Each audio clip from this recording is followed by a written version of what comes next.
Buenos días a todos y antes de nada, en nombre de la Federación Española de Diabetes, muchísimas gracias a todas las personas que nos están siguiendo y que durante los próximos 60 minutos aproximadamente bueno, pues van a ver la primera actividad, la primera acción de esta campaña que lanzamos con el título de Inmunización 2024.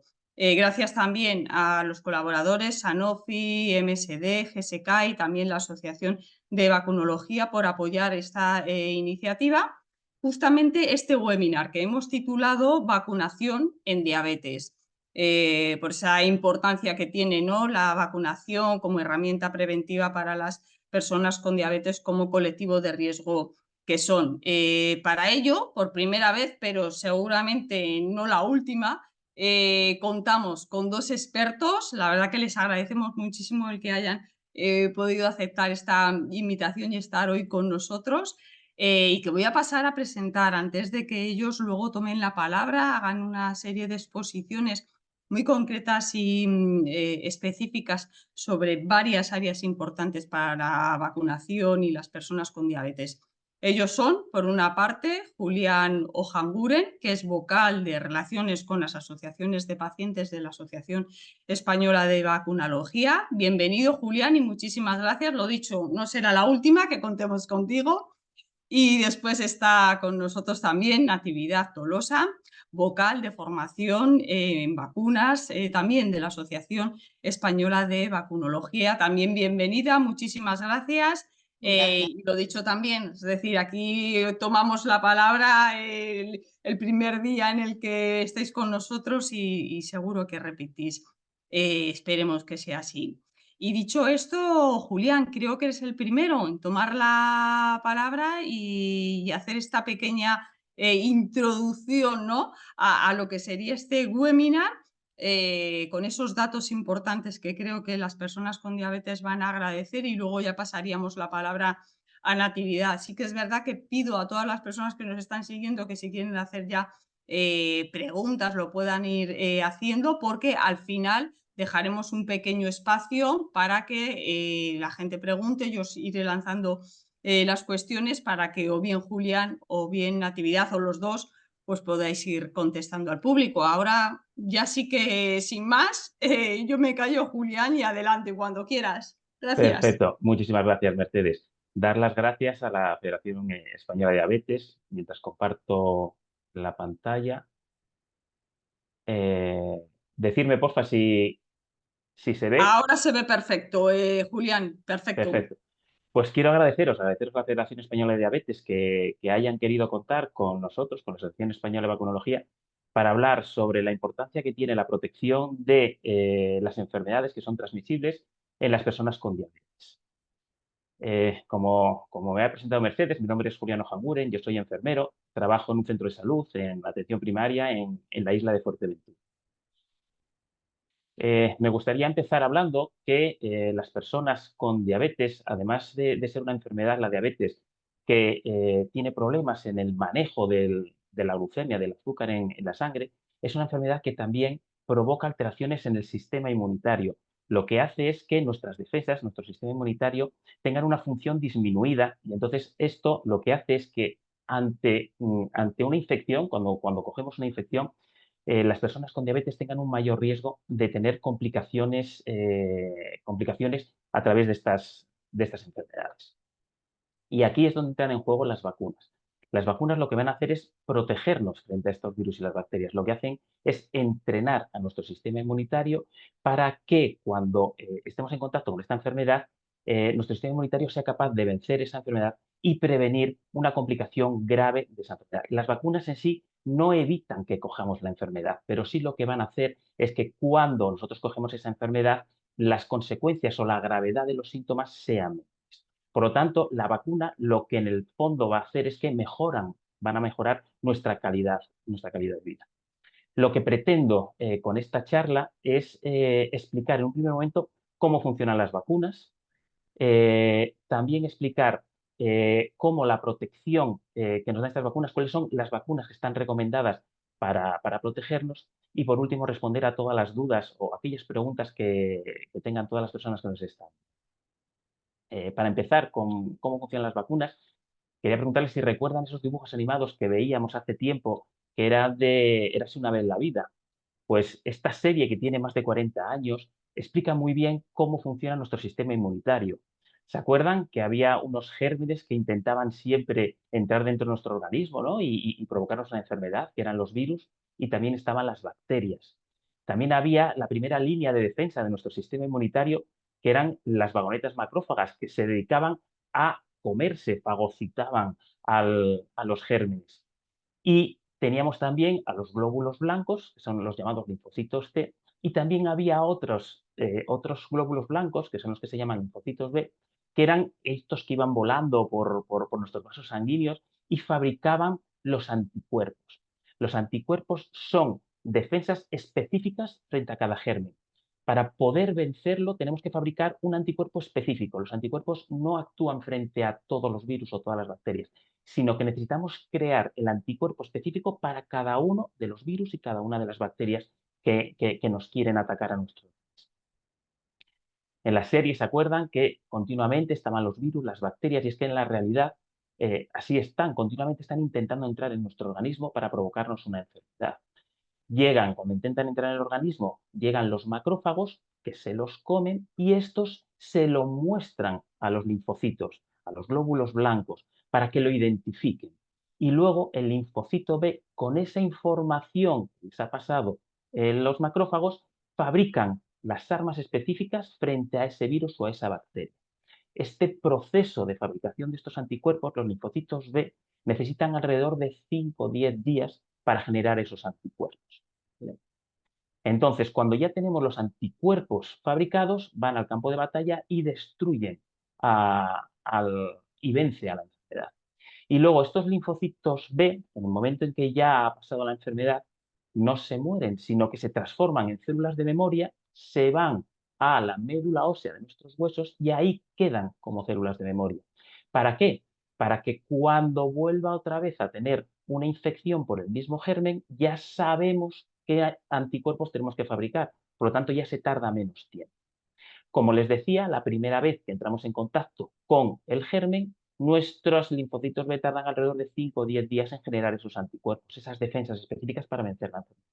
Sin embargo, cuando ya tenemos células de memoria, tardamos horas. A las 12, 24 horas de tener la enfermedad, ya conseguimos tener anticuerpos para vencerla.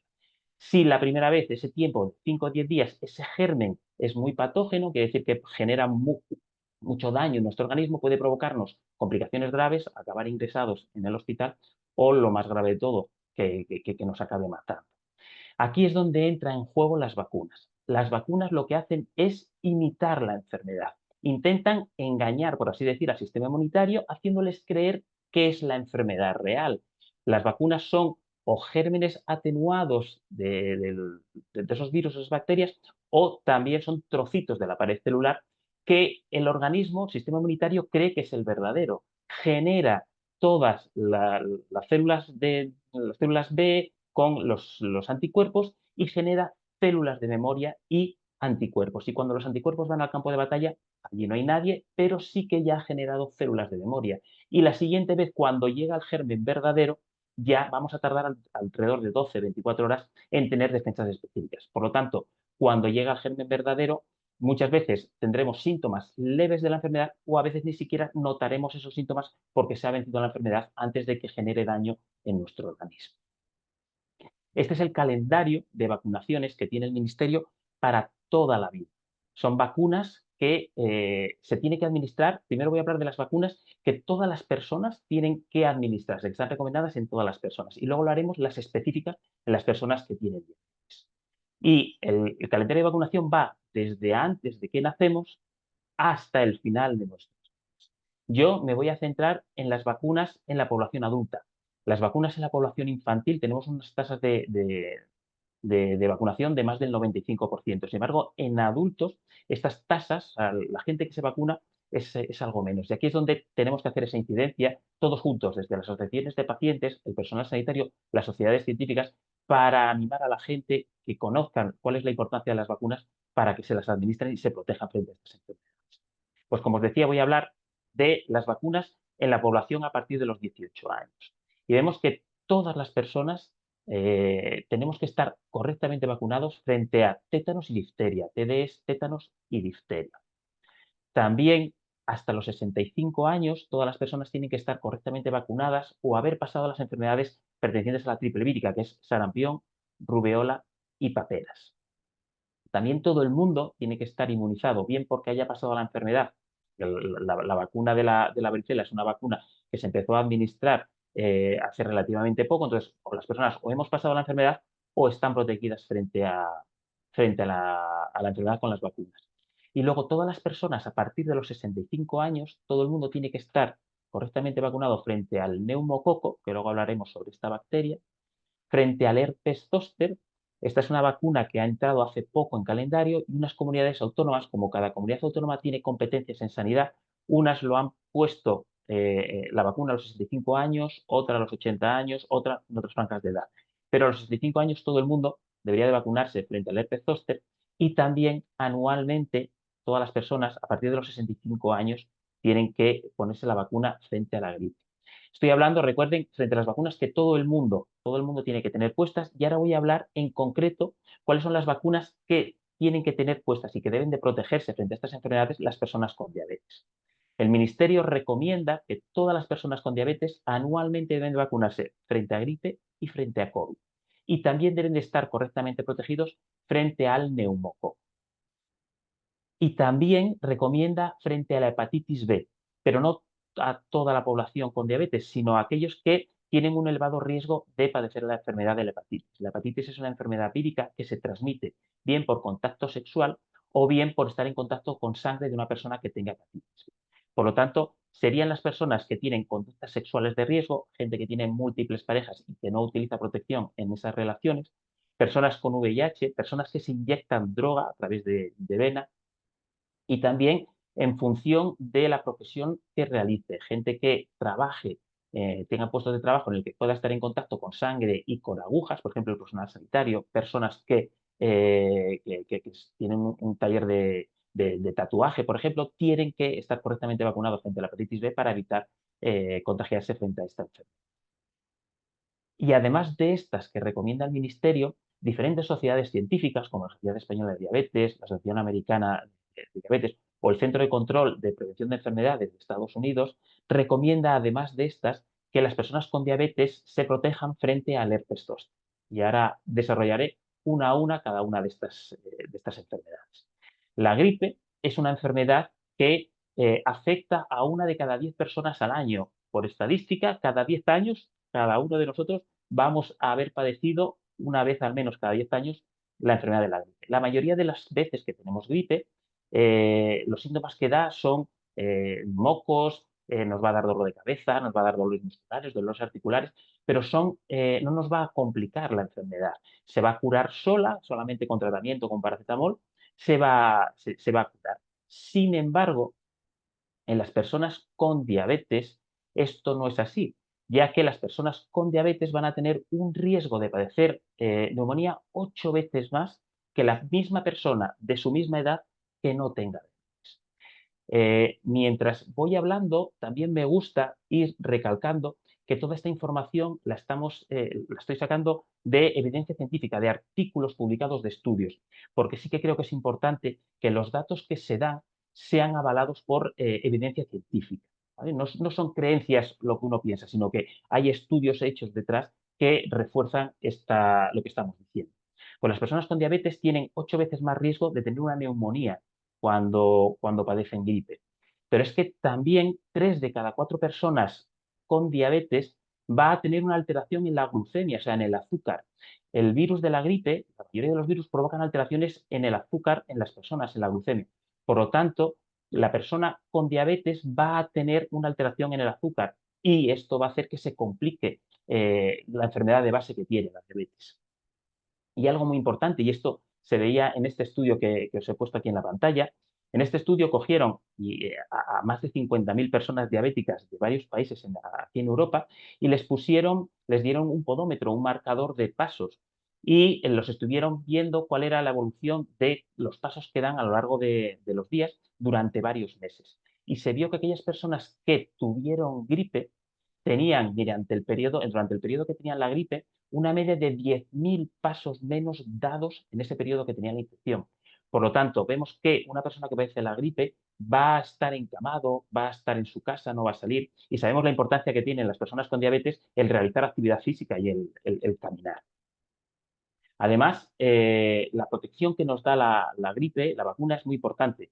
Las personas entre 18 y 64 años que reciben la vacuna de la gripe van a evitar el 43% de las hospitalizaciones debido a gripe o a neumonía en los menores de 65 años, porque en los mayores de 65 años esto aumenta, evita el 45% de todos los ingresos hospitalarios por gripe y además la mortalidad en un 38%.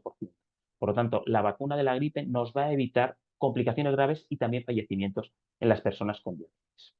Y algo muy importante de lo que no se suele hablar, no solamente las personas con diabetes, este es un estudio que se publicó en el que estaba hecho con todas las personas mayores de 65 años que padecen la gripe, el 15% más de una persona de cada 10 mayores de 65 años que ingresan en el hospital van a salir de alta con una incapacidad severa. Esto quiere decir que una persona que sea activa cuando ingresa en el hospital, luego cuando salga del hospital va a tener un periodo de convalecencia que va a durar semanas, meses, en los que va a necesitar ayuda para realizar actividades de su vida diaria, como pueda ser caminar, como pueda ser realizar la compra, como pueda ser realizar las cosas, la limpieza de la vivienda.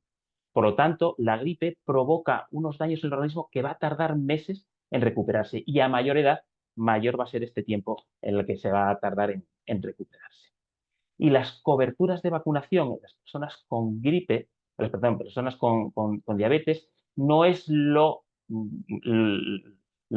tiene unas tasas muy altas. Necesitamos mejorar estas tasas de cobertura. Estos son datos del Ministerio en el que vemos que las personas de más edad, que son las que más se vacunan, que son entre los 75 y los 90 años, el 60% de las personas con diabetes se vacunan. Y si vamos a ver a las personas jóvenes, las personas menores de 50 años, únicamente el 20%, una de cada 5 personas con diabetes, las que tienen recomendada la vacunación de la gripe y se van a proteger frente a las complicaciones de la gripe, solamente se vacuna. Por lo tanto, es muy importante estas iniciativas que tienen las asociaciones de pacientes, la Asociación Española de Vacunología, los profesionales sanitarios, de intentar explicar a la gente cuál es la importancia de la vacuna para que se la administre. Vamos a hablar de la vacuna frente a COVID.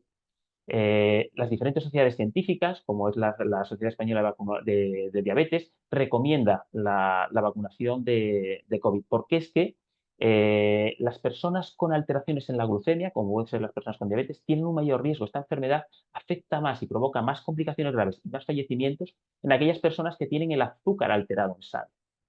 Por lo tanto, es muy importante la vacunación. Y si vemos datos de nuestro país actuales, en esta campaña actual, en el último invierno, de cuáles eran las personas que ingresaban con COVID, ¿vale? Que ingresaban por COVID en los hospitales, vemos cómo el 40% de las personas que ingresan en un hospital por COVID tiene diabetes. Por lo tanto, el tener diabetes va a hacer que tengas una complicación, que vayas a tener síntomas más graves de la enfermedad.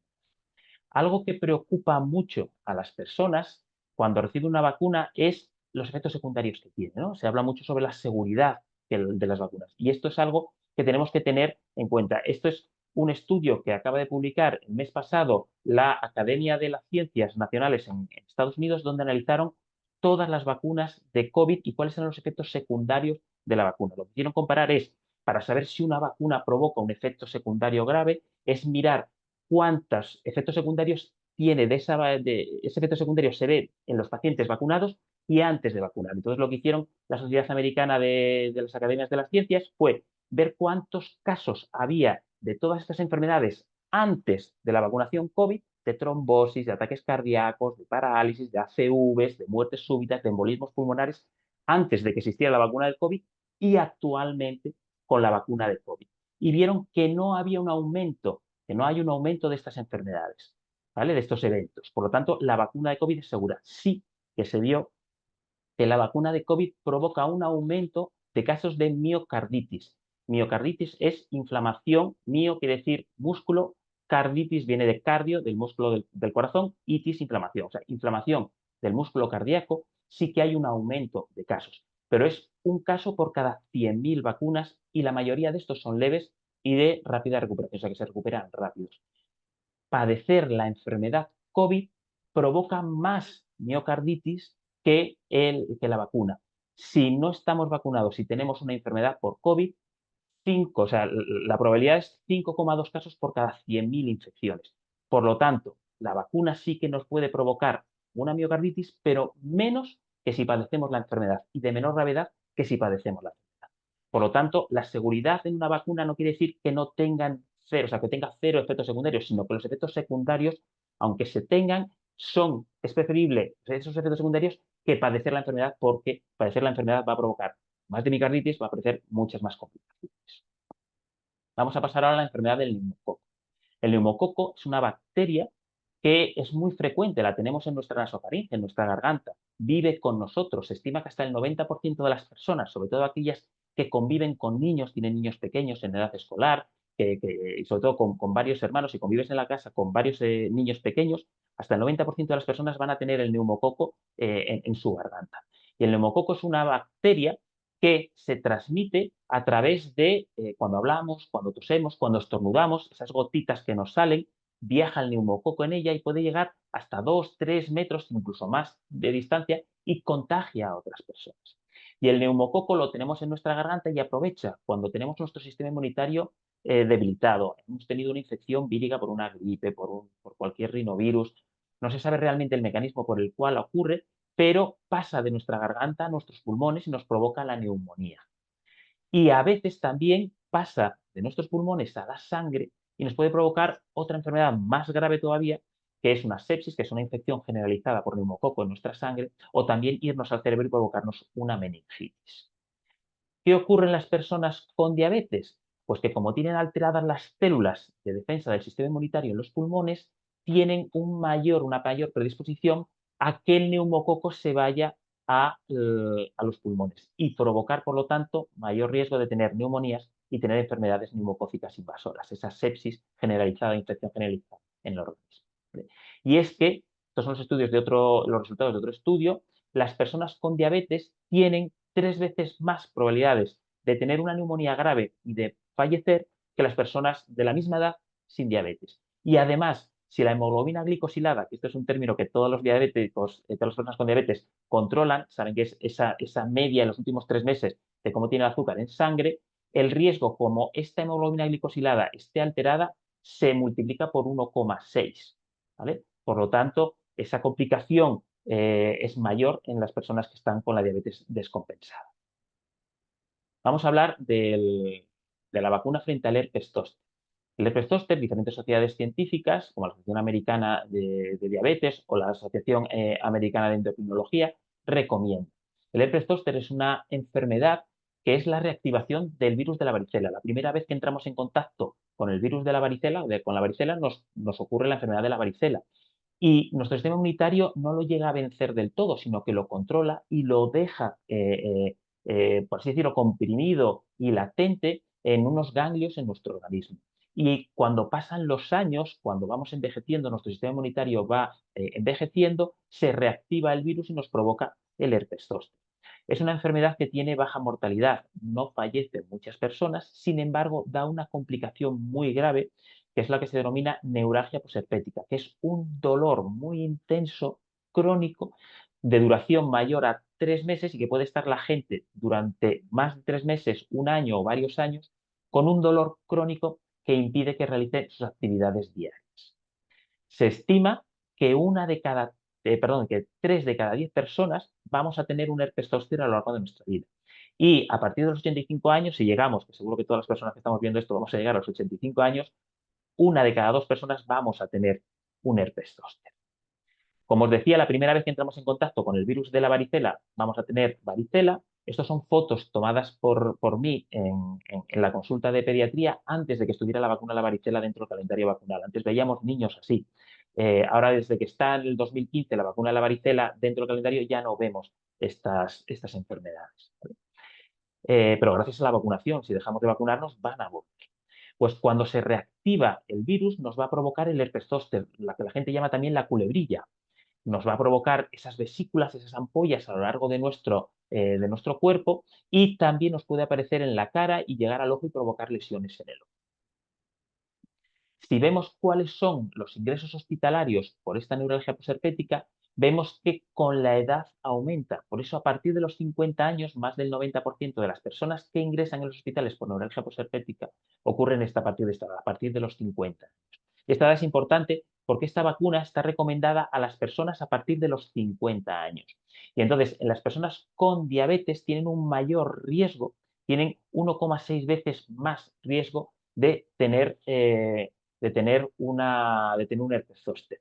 Si se acuerdan que en las personas sin diabetes el riesgo era de un 30%, o sea, 3 de cada 10 personas, pues en las personas que no tengan diabetes. En los diabéticos será casi el 50% de las personas con diabetes va a tener un herpes zóster a lo largo de su vida. Y las personas a partir de los 85 años, que era una de cada dos, en las personas con diabetes va a ser un 80%. O sea, prácticamente 8 de cada 10 personas mayores de 85 años diabéticas van a tener un herpes zóster. Por lo tanto, es importante esta protección con la vacunación. Y algo de lo que no nos podemos olvidar es la vacunación en las personas que conviven con los diabéticos. Porque es importante que todas las personas que viven en el mismo núcleo familiar, o sea, que están en el mismo domicilio, se protejan todos los años frente a gripe y frente a COVID, para evitar esas complicaciones graves, también que esas personas tengan menos oportunidades de coger la gripe fuera de casa y llevarla al hogar y que se la transmitan a las personas con diabetes que tienen mayor riesgo de tener complicaciones. Y ya, para ir terminando, tener claro y tener conciencia de que debemos de protegernos todas las personas con diabetes frente a gripe, COVID anualmente y neumococo. La vacuna del neumococo solamente hay que ponérsela en un momento y ya quedaría protegido para el resto de su vida. Que aquellas personas que tienen un riesgo elevado de padecer sufrir hepatitis B deberían de vacunarse también frente a la hepatitis B, y que también hay una recomendación en aquellas personas con diabetes a partir de los 50 años de vacunarse frente al herpes zóster. Pero esta vacuna de momento no está incluida dentro del calendario vacunal, por lo tanto no sería financiada, no sería gratuita. Saber que es importante, que vacunarse es importante para prevenir enfermedades, para prevenir complicaciones. Las vacunas son seguras y que protegiéndonos con las vacunas vamos a mejorar nuestra calidad de vida. Muchísimas gracias. Voy a dejar de compartir.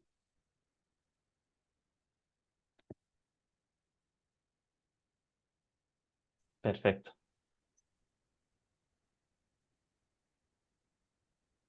Perfecto, Julián, pues muchísimas gracias. Yo creo que nos has acercado muchísimo bueno, pues a la temática que nos está reuniendo en este webinar, y creo que suscitará bastantes preguntas una vez que tome la palabra y haga su exposición Natividad Tolosa, a quien, bueno, pues te cedo la palabra para que ahora mismo esta última parte la dirijas tú. Así que cuando tú quieras, adelante con esa exposición que nos has presentado ahora mismo.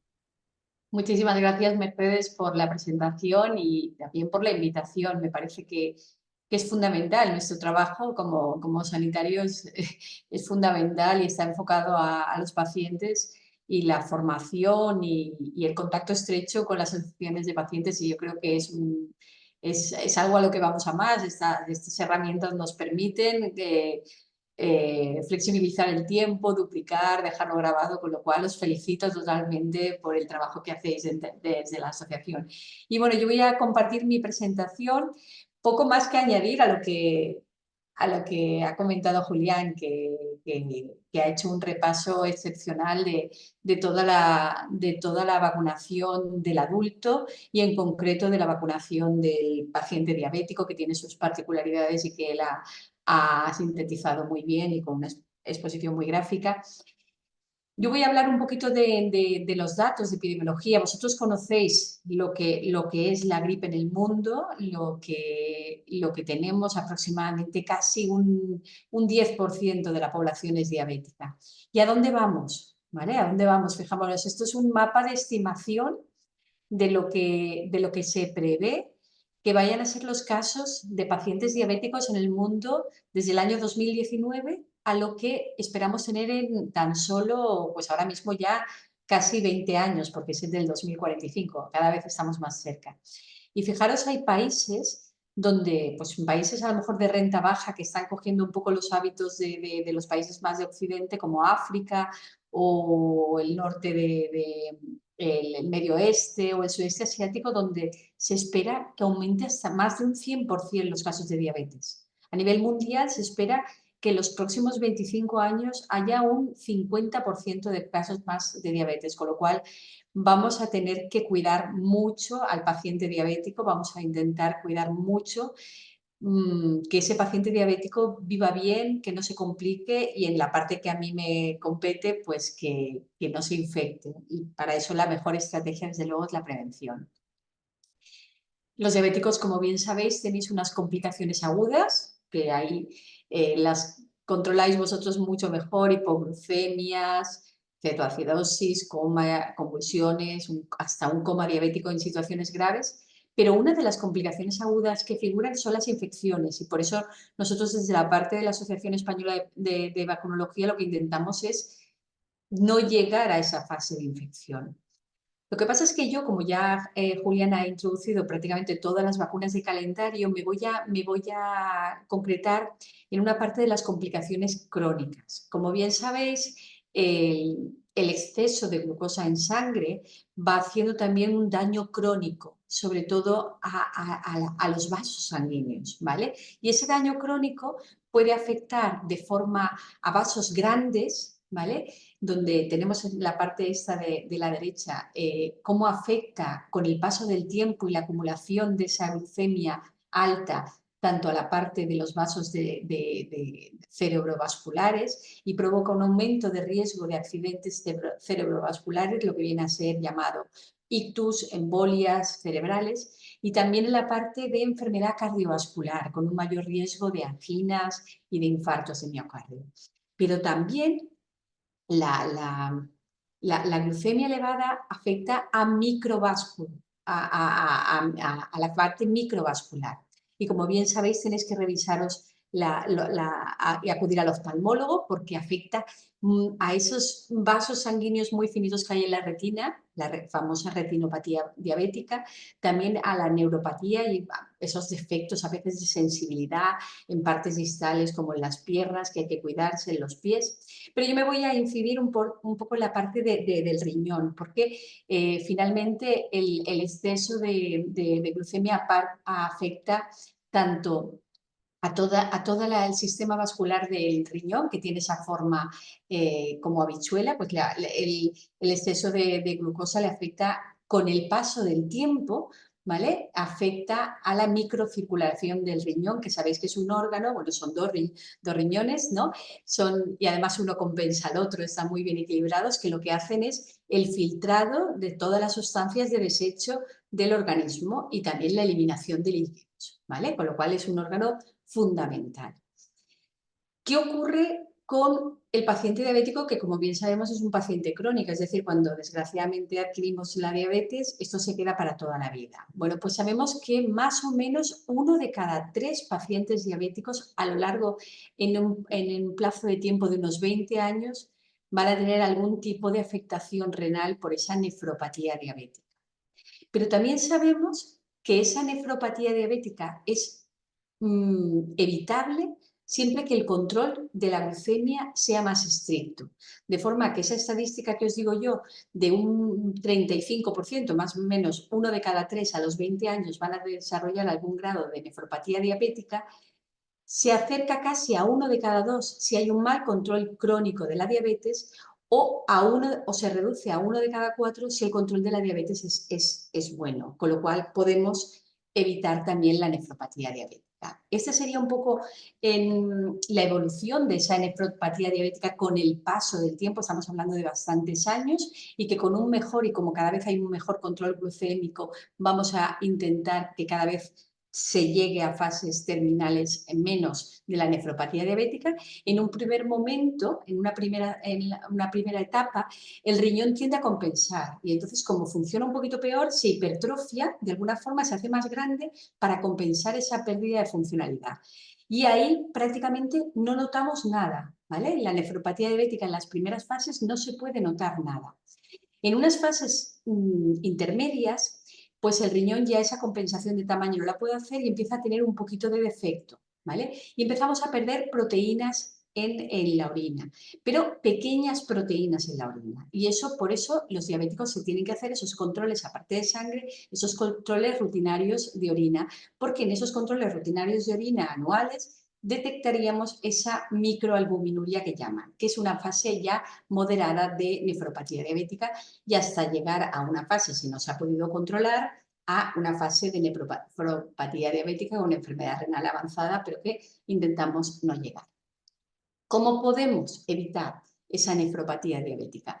Pues estricto control de los factores de riesgo, desde el peso, desde la tensión arterial, que debe rondar y no pasar el 13,8 famoso, desde una glucemia que debe estar en una glicosilada, y bien lo sabéis vosotros, por debajo del 7%, así manteniendo a raya la proteinuria. De forma que si controlamos esos factores de riesgo, sobrepeso, hipertensión y glicosilada elevada, vamos a enlentecer muchísimo la progresión a la temida nefropatía diabética, también a las otras complicaciones que hemos hablado, a la retinopatía, a la polineuropatía, etcétera, y vamos a mejorar toda la supervivencia tanto renal como cardiovascular.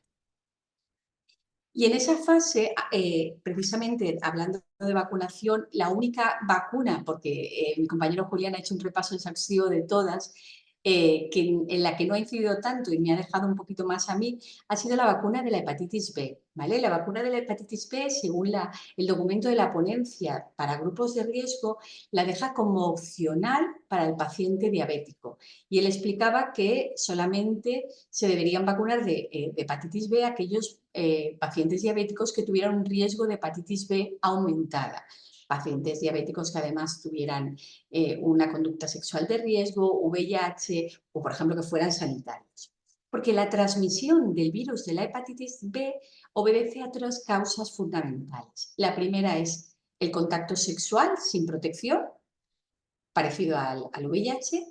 También el contacto a través de sangre, pues se produjeron muchas infecciones de hepatitis B a través de las jeringuillas compartidas. Antes se podían producir a través de las transfusiones, ahora ya no hay ningún riesgo porque el control de seguridad de las transfusiones en nuestro país es absoluto. Y en algunos casos, antes, cuando no había control, se podía transmitir la hepatitis B de la madre al feto recién nacido, ¿vale? Pero ese riesgo de hepatitis B para el paciente diabético tengo que incidir en que se diferencia en función de la edad que tenga el paciente. ¿Por qué? Porque en España, afortunadamente, todos los nacidos a partir de 1961 están vacunados de hepatitis B en su calendario vacunal infantil, con lo cual hagamos la cuenta.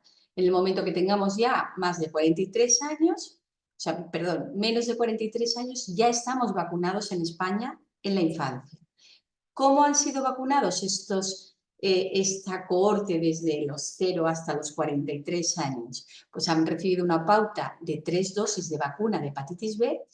En España esa pauta tiene en coberturas infantiles una cobertura superior al 95%, o sea, todo lo que hablaba Julián de la diabetes, de la gripe o del neumococo en paciente diabético, aquí en la población infantil son coberturas superiores al 95% y es una vacuna recombinante de alta eficacia que provoca inmunidad duradera en más del 90%.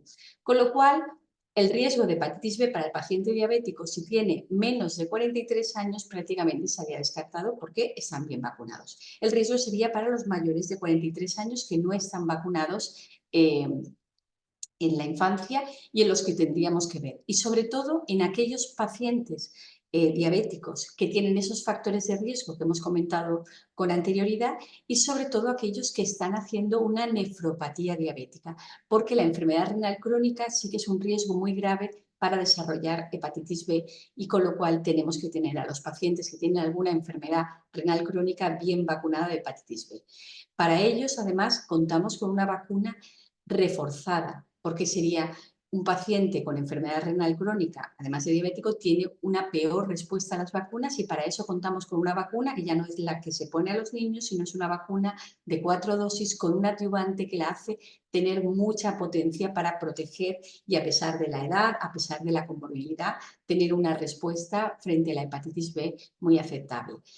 Sí que estudios en Estados Unidos decían que los pacientes con diabetes tenían un mayor riesgo, tenían una mayor frecuencia de hepatitis B por el uso de agujas de insulina. Sin embargo, ese estudio mismo en nuestro país no ha podido encontrar esas evidencias, es decir, el paciente diabético insulino dependiente no tiene en nuestro país mayor riesgo porque las técnicas de punción ahora mismo son asépticas, ¿vale? Pero recordar, primero intentemos con la prevención no llegar a una nefropatía diabética y quien habla de una nefropatía diabética, ninguna de las complicaciones que van asociadas, complicaciones crónicas a la diabetes, siempre manteniendo los controles de factores de riesgo a raya, el peso, la hipertensión y la glucemia. Pero si finalmente empezamos con esa complicación, acordar que estar bien vacunado de hepatitis B es fundamental, sobre todo en aquellos que tienen más de 43 años porque no están vacunados en la infancia. Y eso era un poco lo que yo os quería contar en la parte de vacunación del paciente diabético. Muchísimas gracias. Ahora estamos abiertos al turno de preguntas. Perfecto, Natividad. Pues efectivamente, muchísimas gracias también por esta exposición y que, como tú muy bien has dicho, ¿no? Has dejado esa parte que ya Julián y que está ahora con nosotros, que se reincorpora, ya había tocado y ha sido efectivamente a esa parte que no había sido abordada y de cierta manera, pues sí, ha suscitado varias preguntas en la que, bueno, pues por una parte, Julián, creo que iría dirigida a ti esta primera que nos hace una persona que nos traslada de cómo saber si soy un paciente de riesgo y si se prioriza la vacunación en los grupos de riesgo respecto a la población en general. Supongo que estará hablando sobre todo pues esos criterios que se tienen en cuenta. Pues adelante, cuando quieras, Julián. Vale, pues gracias por la pregunta. Se considera grupo de riesgo a aquellas personas que padecen ciertas enfermedades crónicas. De las enfermedades crónicas, enfermedades cardiovasculares, enfermedades respiratorias, enfermedades metabólicas, como son las personas con diabetes, como es la diabetes, está considerado grupo de riesgo porque estas personas con estas enfermedades tienden a tener mayores complicaciones en el caso de padecer enfermedades que las personas de su misma edad que no tengan estas enfermedades. Por lo tanto, la condición de riesgo nos la va a dar esa enfermedad de base que pueda tener la persona.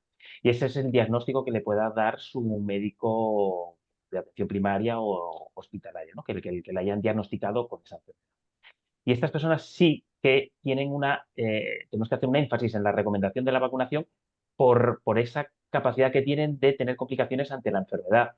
Por lo tanto, todas las personas con diabetes necesitan vacunarse, como decíamos, frente a la gripe todos los años y frente a la COVID, y también estar correctamente protegidos frente al neumococo, y luego si eres grupo de riesgo de la hepatitis B, y también esa recomendación en los mayores de 50 años del herpes zóster. Perfecto, muy bien, pues yo creo que has hecho ahí directamente de manera muy concreta y muy específica lo que realmente esa cuestión estaba suscitando. También hay otra cuestión que me gustaría lanzar ahora, Natividad, que es, Natividad, ¿cómo interactúan las vacunas con los medicamentos para la diabetes? Ya que has abordado más específicamente este tema, yo creo que quizás a lo mejor podrías tú responderla. Pues no interactúan en nada, ¿vale? No interactúan No en hay nada. ningún riesgo, por Un riesgo, ejemplo, todo lo de... contrario, porque además es una pregunta muy frecuente, no solo en el paciente diabético, es que yo me tomo mucha medicación y me da miedo vacunarse y lo que les explicamos es precisamente por tomarse tanta medicación y tener tantos factores y tantas enfermedades, debe vacunarse más. Todo el mundo debemos estar bien vacunados, pero los que tienen más patología crónica o que tomen más medicación, con más motivo deben estar bien vacunados. Ningún Perfecto. problema de seguridad.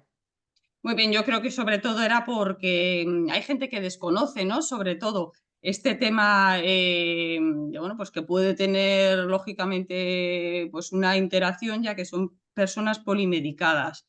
Nos mandan otra cuestión, pero ya que ha salido a colación, ¿no? El tema de la información, etcétera, y de cierta manera también Julián nos lo preguntan en una pequeña secundaria cuestión. ¿Tú consideras que los pacientes, ya que te lo dirijo a ti, ya que eres el representante de la relación con las asociaciones de pacientes, piensas que los pacientes de riesgo fundamentalmente están informados realmente sobre lo que sería no los periodos de cuando me puedo vacunar, sino de lo que implica el beneficio de la vacunación?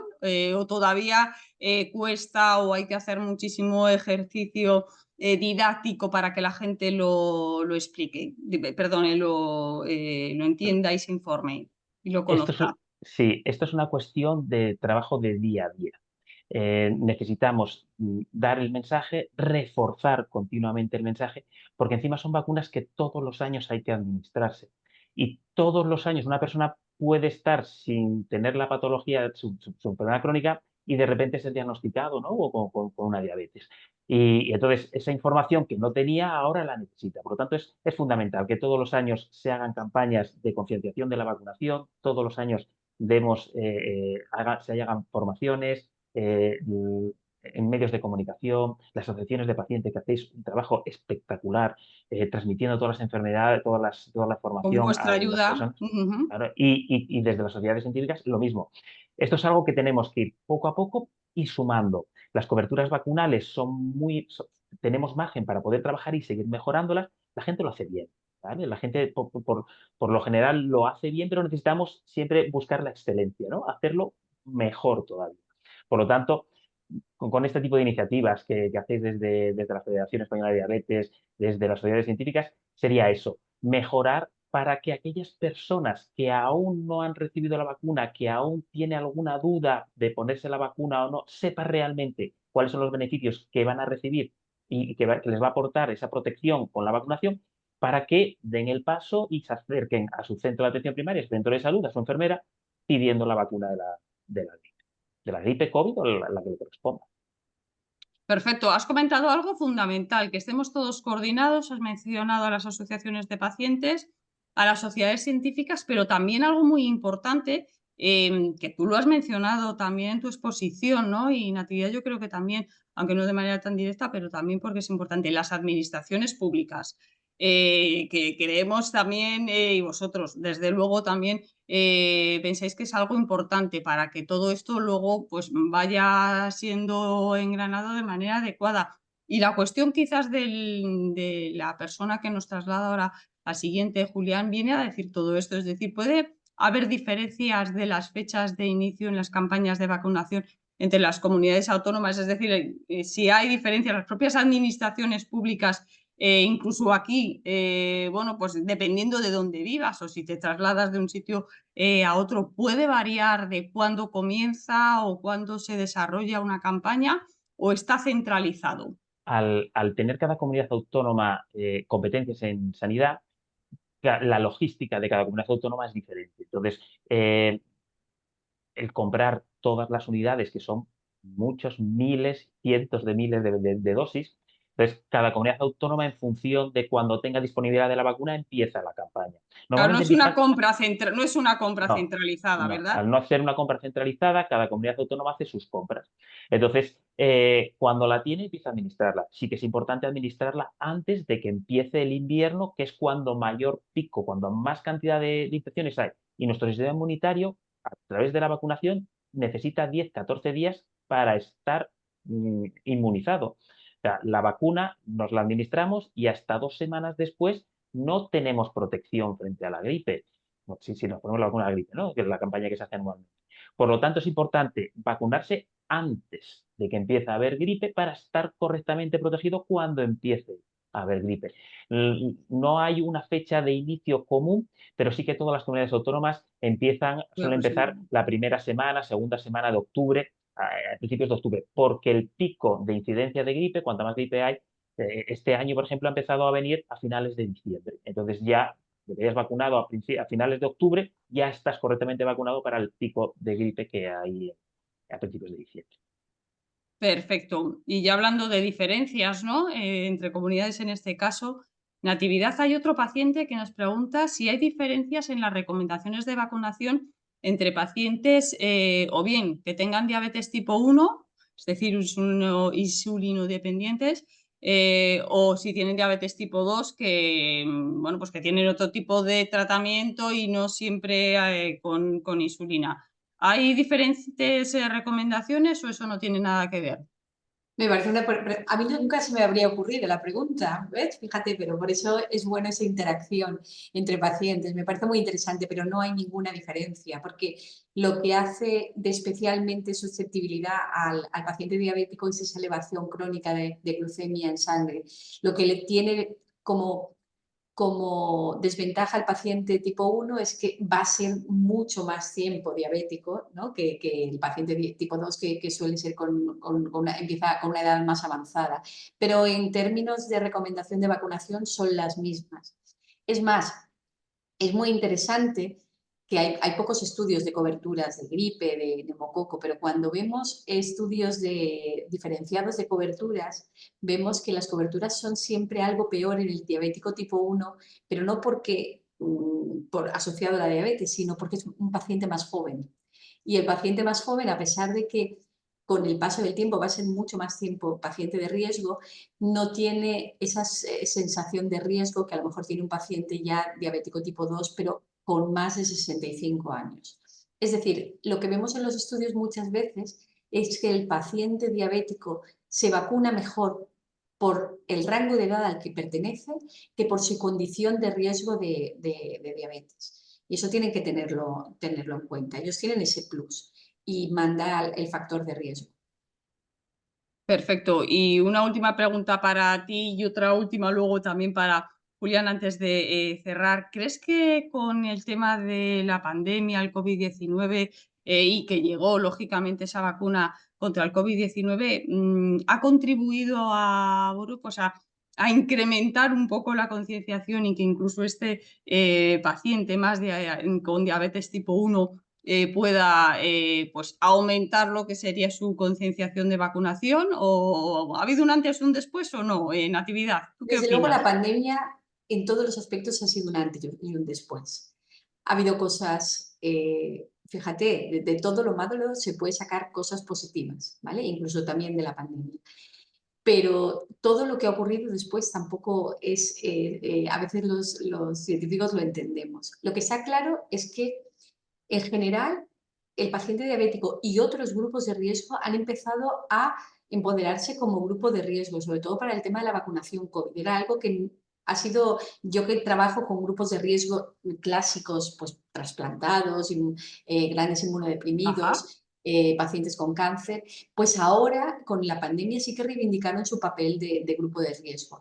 Y en la pandemia, el paciente COVID que no había asumido nunca su papel de ser un paciente con un riesgo aumentado a las infecciones, yo creo que ahí sí que fue consciente, porque la relación, como muy bien ha dicho Julián, entre la infección por COVID y la diabetes fue una fusión explosiva y muy Una perjudicial. locura. Entonces, yo creo que sí. ¿Que haya sido beneficioso para todo? No. Pero sí que es verdad que o sea, la gente ha empezado a pensar mucho más en las vacunas. Sabemos que durante el año 2020 la palabra elegida a nivel mundial fue vacuna y la Sí. vacuna fue la que nos permitió llegar a una vida de normalidad. Se estima que la vacunación de COVID salvó más de 20 millones de vidas en el primer año de su implantación. No hay ningún medicamento que pueda, ni siquiera la penicilina, hablar de un éxito de salvar 20 millones de vidas en un primer año, con lo cual todas las dudas fuera. Efectivamente, y de hecho, pues en muchas ocasiones lo que se celebra son los días mundiales, pero en esta ocasión, en el tema de la inmunización, se celebra una semana entera. Por Por algo algo será, ¿no? será. Por ese nivel de vidas que salvan al cabo del año las vacunas. Por último, y antes de un mensaje final que os voy a pedir, Julián, Me gustaría que comentaras también un poco cuál es ese umbral que estima o que determina la OMS como pues, el porcentaje adecuado, ideal, de que la población llegue a estar vacunada, y si llegamos a él y si estamos más o menos en la media europea. Si sabes el dato, pero yo creo que puede ser muy interesante. Julián. Vale, datos exactos no tenemos Aproximadamente, porque supongo que aproximadamente. habrá luego ajustes cada año y demás. Sí, sí, sí. Pero sí, la OMS sí que recomienda que al menos el 75% de las personas se vacunen. Ojo, estamos hablando de la población que no pertenece al grupo de riesgo, 75, porque, claro. porque lo que se pretende siempre es buscar que el 100% de las personas que tienen riesgo de tener complicaciones con una enfermedad esté protegido. Sería lo ideal, claro. Sería lo ideal, porque la vacuna es efectiva, la vacuna es segura y nos va a proteger y nos va a prevenir complicaciones graves y fallecimientos. Más calidad de vida. Ajá. Efectivamente, y calidad de vida, porque evita que tengamos esas complicaciones y que tengamos esas secuelas de la enfermedad. Por lo tanto, el objetivo que tenemos que buscar entre todos, el 100%. El 100% de las personas reciban la vacuna para estar protegidas y Pero mejorar su mientras calidad de vida. lleguemos al 75%, ¿no? Mira, siempre, cualquier porcentaje va a ser bueno siempre y cuando vayamos aumentando, Vayamos ¿no? a más. Y llegamos a esa ¿Verdad? conciliación y que la gente sea consciente de ello para que tome su decisión y la decisión sea mejorar su calidad de vida. Perfecto. ¿Y estamos en esa media europea, Julián? Sí, O... sí. De Sí. hecho, España tenemos una de las tasas más altas de vacunación, Bueno, no solamente a nivel europeo, sino a nivel mundial. Por lo tanto, tenemos que estar muy orgullosos de ello y tenemos que seguir trabajando para mejorarla continuamente. magnífico. Pues antes de finalizar, sí que me gustaría que dierais un mensaje final. Habéis dado muchos, pero si quizás tuvierais que destacar uno para que, pues, quiero que el seguidor de hoy se vaya por lo menos con esta enseñanza. Se llevará más, desde luego, pero una destacada natividad, ¿cuál sería por tu parte? Bueno, todo en una frase, ¿no? Las vacunas para el paciente diabético son totalmente seguras y ayudan a mejorar su calidad de vida y a disminuir todas las complicaciones infecciosas. Magnífico, pues yo creo que es un mensaje clave y que esperemos que lo asuman, si no es así todavía. Julián, adelante, ¿cuál sería ese mensaje resumen que te gustaría destacar? Pues sumando a lo que acaba de decir Nati, yo diría que tenemos que seguir trabajando conjuntamente, pacientes, asociaciones de pacientes, profesionales sanitarios, instituciones y sociedades científicas, todos juntos con el mismo mensaje para facilitar ese acercamiento de la información a las personas que necesitan las vacunas para que se protejan por ellas. Perfecto, pues con esos mensajes de concienciación, de colaboración entre todas las entidades para llegar a bueno, pues, ese incremento, ¿no? de la vacunación en los colectivos, nos despedimos. Daría para mucho más, es súper interesante, lo vuelvo a decir, y Natividad, Julián, muchísimas gracias. Gracias también a Sanofi, MSD y GSK por ayudarnos a sacar adelante esta iniciativa y a todas las personas que esta tarde nos han seguido. Así que sin más, muchísimas gracias y un saludo a todos. Buenas Muchísimas tardes. gracias a ustedes, de verdad. Chao. Chao, hasta luego.